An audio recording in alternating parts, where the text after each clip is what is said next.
नमस्कार मंडळी. तुम्ही हे ऐकलं ऐका. थांबा आणि मी जे सांगत आहे ते पूर्ण ऐका. लग्न एक धंदा झालेला आहे पोरींसाठी. कसा ते सांगतोच. बघा, पोरी आजकाल श्रीमंत घरच्या काय करतात किंवा श्रीमंत फॅमिली आजकाल काय करतात, गरीब घरचे मुलं पाहतात, लग्न करतात. आम्हाला असं साधं पाहिजे, सिंपल पाहिजे, आम्ही पोरांना सेटल करतो, असं करतो तसं करतो, भरपूरसं सांगतात.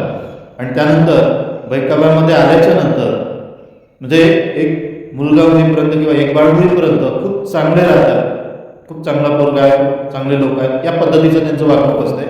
आणि मग त्यानंतर म्हणजे अक्षरशः 3 महिने किंवा 6 महिन्याच्या नंतर लगेचच मग त्या पोराचे ज्याच्यासोबत लग्न झालं त्याचे ड्रॉबॅक्स लोकांकडे सांगणं चालू होऊन जाते. आता कसे ते पण सांगतो मित्रांनो. ते असं की तो कमवत नाही, त्याच्याकडे पैशाचा आवक कमी आहे, त्याचं घर चांगलं नाही, म्हणजे असे भरपूरसे असे रिझन ते काय करतात सांगतात. आणि म्हणजे जवळपास अशा पद्धतीनं पोरांची फसवणूक करून त्यांना 5-5 वर्ष 6-6 वर्ष असं टांगतं ठेवलं जाते. नाही कोर्टातूनही न्याय मिळत आणि नाही म्हणजे ॲक्च्युली स्वतःचं त्यांचं बाळ असल्यानंतरही सुद्धा त्यांना भेटू पण दिलं जात नाही. म्हणजे असं आजकाल पोरांचं शोषण पोरी करत आहेत. ठीक आहे.